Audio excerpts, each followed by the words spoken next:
The house that sits at 1140 Royal Street in New Orleans looks elegant and sophisticated, but it is one of torture and death. It is the LaLaurie Mansion, named for its mistress, Madame Marie Delphine LaLaurie. In that house, in the 1830s, Delphine LaLaurie viciously tortured the slaves she owned. She mutilated, tortured, and subjected them to sick experiments.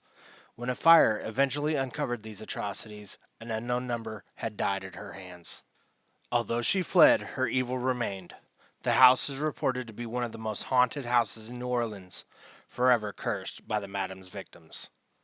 The story begins in 1831. A man named Edward Dufessat sold his unfinished home to a well off, pleasant looking couple, Dr. Leonard Lewis LaLaurie and his wife, Delphine. The couple finished the mansion in the Federal architectural style. It sat on the corner of Royal and Hospital Streets in the French Quarter. It looked like a great addition to the neighborhood, but life inside could only be described as hellish.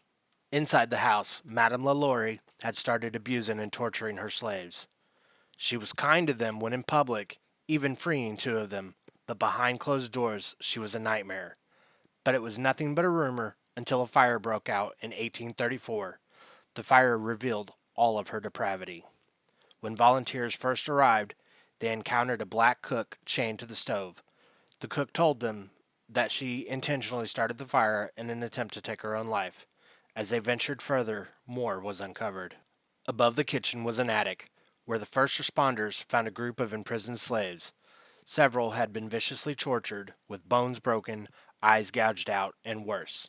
The next day, the New Orleans Bee reported, upon entering one of the apartments, the most appalling spectacle met their eyes. 7 slaves, more or less mutilated, were seen suspended by their neck, with their limbs apparently stretched and torn from one extremity to the other. They had been confined by her for several months, and had been merely kept in existence to prolong their suffering. Delphine fled, but the story of the LaLaurie Mansion was just starting. After the fire, the house went on an uneasy and erratic journey. After sitting in ruins for years, it became an integrated school, a conservatory of music, and a home for the homeless. It was also once partitioned into apartments. It eventually fell into private hands. No one ever seemed to own the house for very long. One owner even ended up in an asylum. Another one fell into a coma. Even actor Nicolas Cage owned the house for a while, but lost it to foreclosure in 2009.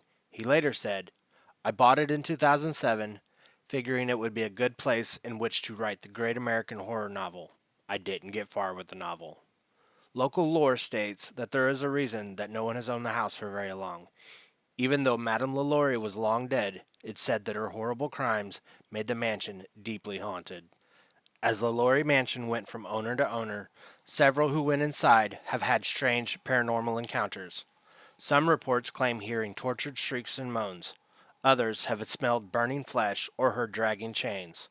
More claims are people seeing ghosts, including a black man in chains and a white woman with glaring eyes. Some of these ghosts, especially the woman whom is believed to be Madame LaLaurie herself, are violent. During its time as a school, young girls supposedly encountered a woman who would grab their arms, leaving bruises and scratches. Other spirits seem more friendly, even playful. One medium who visited suggested much of its evil had dissipated, leaving the other entities able to wander free without fear of their former mistress. Today, the house looks as charming as ever, but locals still know about its bloody history. It looks lovely from the sidewalk, but the house has a truly nightmarish history. Thank you for joining me. I hope you enjoyed it. If you want to hear more things like this, please hit that like and subscribe and comment on my video. And until next time, thank you.